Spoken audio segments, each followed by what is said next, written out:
ہوا یہ کہ جولائی ہی کو امریکی اخبارات میں پاک فوج کے خلاف ایسے اشتہارات چھپے جن میں پاک آرمی کو بدنام کرنے کی کوشش کی گئی۔ یہ اشتہارات بظاہر بھارتی اداروں کی طرف سے تھے اور ان میں انڈیا کو پاکستان سے لاحق مبینہ خطرات پر مرچ مسالہ لگا کر بات کی گئی تھی۔ آرمی چیف جنرل مشرف اس خبر کا سختی سے محاسبہ چاہتے تھے۔ وہ چاہتے تھے کہ سرکاری سطح پر امریکی اخبارات سے ہٹ جانے کا دعویٰ کیا جائے اور پاک فوج کو بدنام کرنے کی کوششوں کا سخت جواب دیا جائے۔ وزیر اعظم کو انہوں نے پیغام بھی پہنچایا، لیکن نواز شریف نے اس درخواست کا کوئی جواب نہیں دیا۔ اس بات سے اعلیٰ فوجی قیادت اور سیاسی اپوزیشن وزیر اعظم سے مزید ناراض ہو گئی۔ ایسے میں نواز شریف کو جس جگہ سے مدد کی امید تھی وہ بھی واشنگٹن ہی تھی۔ واشنگٹن سے امید کیوں تھی؟ اس کی وجہ تھی 4 جولائی کی میٹنگ، جس کی تفصیل ہم آپ کو پچھلی قسط میں دکھا چکے ہیں۔ اس میٹنگ میں کارگل کی غیر مشروط واپسی طے ہوئی تھی، لیکن ساتھ ہی امریکی صدر بل کلنٹن نے نواز شریف سے پرسنل کمٹمنٹ کی تھی کہ وہ مسئلہ کشمیر کے حل میں ذاتی دلچسپی لیں گے۔ نواز شریف کا خیال تھا کہ اگر امریکی صدر مسئلہ کشمیر کے حل کے لیے کوششیں شروع کریں گے تو وزیر اعظم عوام میں اپنی ساکھ کچھ بہتر بنا سکیں گے۔ لیکن حقیقت یہ تھی کہ بل کلنٹن مسئلہ کشمیر کے حل میں ذاتی دلچسپی لینے کی بات کسی اور وجہ سے کر رہے تھے، اور یہ وجہ تھی اسامہ بن لادن کی گرفتاری۔ جی ہاں، امریکہ اسامہ بن لادن جو اس وقت افغانستان میں طالبان کی پناہ میں تھے، ان کی گرفتاری کے لیے پاکستان سے تعاون چاہتا تھا۔ امریکہ کی اچانک اسامہ بن لادن میں اتنی دلچسپی کی وجہ ہم آپ کو ہسٹری آف پاکستان کی قسط نمبر 39 میں دکھا چکے ہیں۔ بل کلنٹن اس وقت اسامہ بن لادن کو پکڑنے کے لیے اتنے بے قرار تھے کہ وہ اس مدد کے بدلے مسئلہ کشمیر کے حل کی کوششوں پر تیار ہو گئے۔ بظاہر اسامہ کی تلاش سیکیورٹی اداروں کا کام تھا، لیکن اس وقت پاک فوج بن لادن کی افغانستان سے گرفتاری میں زیادہ دلچسپی نہیں رکھتی تھی، کیونکہ GHQ کے نزدیک افغانستان سے عرب شیخ کو گرفتار کرنا ایسا ہی تھا جیسے بھوسے کے ڈھیر سے سوئی تلاش کرنے کی کوشش کی جائے۔ بہرحال اس کے برعکس وزیر اعظم نواز شریف کے پاس ایک اور پلان تھا۔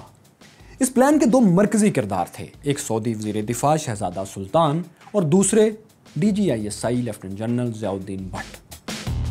تو پہلی کوشش ہوئی سعودی ڈیفنس منسٹر کے ذریعے۔ جولائی 99 میں نواز شریف نے سعودی وزیر دفاع شہزادہ سلطان بن عبدالعزیز اور طالبان کے وزیر خارجہ ملا متوکل کو اسلام آباد کے پنجاب ہاؤس میں ایک ساتھ بٹھا دیا۔ اس ملاقات میں ان تینوں کے علاوہ ایک ترجمان بھی تھا۔ اس ترجمان کے ذریعے سعودی وزیر دفاع نے طالبان وزیر خارجہ کو اپنے احسانات یاد دلائے اور کہا کہ ہم نے آپ کی مدد کی، ہم نے آپ کی حکومت کو قبول کیا، لیکن آپ کا رویہ احسان فراموشی کا ہے۔ You are ungrateful۔ ملا متوکل نے اس بات کا بہت برا منایا اور سخت الفاظ میں کہا کہ آپ کے تعاون کا شکریہ، لیکن ہم اسامہ بن لادن کو کسی صورت حوالے نہیں کریں گے۔ اس کورے جواب نے میزبان اور سعودی وزیر دفاع کو سخت پریشان کیا، اور یہاں سے طالبان اور پاکستان کی سیاسی حکومت اور سعودی حکومت میں بد اعتمادی شروع ہو گئی۔ سعودی وزیر دفاع سے بات نہیں بنی تو اب وزیر اعظم نے دوسری کوشش کی۔ انہوں نے DGISI لیفٹیننٹ جنرل خواجہ ضیاء الدین بھٹ کو افغانستان کے شہر قندھار میں ملا عمر کے پاس بھیجا۔ DGISI کے ساتھ میجر جنرل جمشید گلزار کیانی بھی تھے۔ انہوں نے اکتوبر کے شروع میں ملا عمر سے قندھار میں ملاقات کی۔ یہ ملاقات ایک چھوٹی سی مسجد میں ہوئی۔ پہلے تو پاکستانی مہمانوں نے ملا عمر سے ان کی بیوی اور بچے کی حادثاتی موت پر افسوس کیا اور پھر اپنے آنے کا مقصد بتایا۔ ملا عمر کو جب پتا چلا کہ وہ اسامہ بن لادن کی حوالگی چاہتے ہیں تو انہوں نے کہا، اسامہ بن لادن میرے گلے کی ہڈی بن چکے ہیں، نہ میں انہیں اگل سکتا ہوں نہ نگل سکتا ہوں۔ میرا مسئلہ یہ ہے کہ میں ایک افغان ہوں اور میں نے انہیں زبان دی ہے کہ ان کی حفاظت کروں گا، سو میں اپنی بات پوری کروں گا، یا پھر اللہ ہم دونوں میں سے کسی ایک کو اٹھا لے تو اور بات ہے، لیکن میں انہیں کسی کے حوالے نہیں کروں گا۔ ہاں، اگر وہ خود کہیں جانا چاہیں تو میں روکوں گا نہیں۔ ملاقات میں موجود ایک انٹیلیجنس آفیسر کے مطابق ملا عمر نے اندازہ کیا کہ پاکستان ان کی وجہ سے عالمی دباؤ میں ہے، تو انہوں نے کہا، اگر آپ پریشر میں ہیں تو آپ ہمیں سپورٹ کرنا بند کر دیں، ہم اللہ پر بھروسہ کریں گے، لیکن میں کسی صورت ملا دی ٹریٹر یعنی غدار ملا کہلانا پسند نہیں کروں گا، یعنی اسامہ بن لادن کو تحفظ کی جو ضمانت دی ہے وہ واپس نہیں لوں گا۔ ان دو ملاقاتوں سے وزیر اعظم نواز شریف پر واضح ہو گیا کہ طالبان سے مذاکرات کے ذریعے اسامہ بن لادن تک رسائی ناممکن ہے۔ اکتوبر کے شروع میں کراچی، بھکر، ملتان اور لاہور میں دہشت گردی کے سنگین واقعات ہو گئے جن میں 19 افراد جان سے چلے گئے۔ وزیر اعلیٰ پنجاب نے بیان دیا کہ ان کے پاس ایسے ثبوت ہیں جن سے ظاہر ہوتا ہے کہ یہ حملے طالبان کے تربیت یافتہ دہشت گردوں نے کیے ہیں۔ انہوں نے افغانستان سے دہشت گردوں کی حوالگی کا مطالبہ کرنا شروع کر دیا۔ اس واقعے سے طالبان سے اسامہ بن لادن کے سلسلے میں کوئی مدد ملنے کی امید تھی بھی تو وہ مزید کم ہو گئی۔ ایسے میں امریکہ نے پاکستان کے ساتھ مل کر بن لادن کو پکڑنے کے لیے ایک خفیہ منصوبہ بھی بنایا۔ اس منصوبے میں پاکستانی کمانڈوز کو تربیت دے کر اسامہ بن لادن کی گرفتاری کے لیے تیار کرنا تھا۔ یہ پلان گو کہ پاکستانی ملٹری قیادت کو قبول نہیں تھا، لیکن اس پر کچھ نہ کچھ پیش رفت ہوئی، جس میں DGISI جنرل ضیاء الدین بھٹ کی ذاتی دلچسپی شامل تھی۔ لیکن یہاں یہ بات جاننا بہت اہم ہے کہ جنرل ضیاء الدین بھٹ تھے کون؟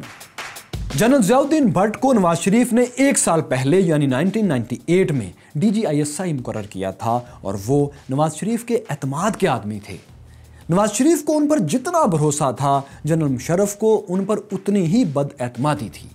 لیکن مجبوری یہ تھی کہ DGISI آئینی طور پر وزیر اعظم ہی اپوائنٹ کرتے تھے اور کرتے ہیں، اور آئینی طور پر DGISI وزیر اعظم ہی کو رپورٹ کرنے کے پابند تھے اور جنرل بھٹ یہی کرتے تھے، جس کی وجہ سے جنرل مشرف ان سے ناخوش تھے۔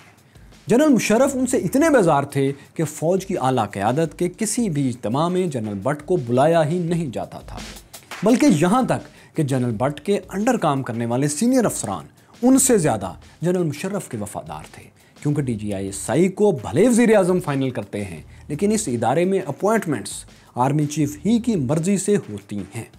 اس سلسلے میں جنرل ضیاء الدین بھٹ خود میجر جنرل غلام احمد کا ذکر بھی کرتے ہیں، جو پل پل کی خبریں جنرل مشرف کو دیتے تھے۔ آپ کے ایک متعینت افسر میجر جنرل غلام احمد مشرف کو خفیہ طور پر رپورٹنگ کر رہے تھے۔ اس کو باقاعدہ اب تو لوگ بتاتے ہیں جو اس وقت لے کے گئے تھے، باقاعدہ وہ لے کے گئے پرویز مشرف کے پاس، اور اس نے اس سے اوتھ لیا ایک طریقے سے کہ تم میرا ساتھ دو گے، ضیاء الدین کا نہیں دو گے۔ ضیاء الدین جو ہے وہ بڑا اڑیل ہے اس معاملے میں، ڈیموکریسی کے معاملے میں۔ تو ایسے ہی کسی شخص نے جنرل ضیاء الدین بھٹ کے امریکی دورے کی تفصیلات سے جنرل مشرف کو آگاہ کر دیا۔ یہ امریکی دورہ کیا تھا اور اس میں کیا ہوا یہ تھا کہ ستمبر میں شہباز شریف کو نواز شریف نے اپنی جگہ امریکہ بھیجا۔ یہ انتہائی اہم دورہ تھا جس میں امریکہ پاکستان سے اسامہ بن لادن کی گرفتاری اور CTBT یعنی ایٹمی ہتھیاروں کی روک کے ایک معاہدے پر دستخط چاہتا تھا۔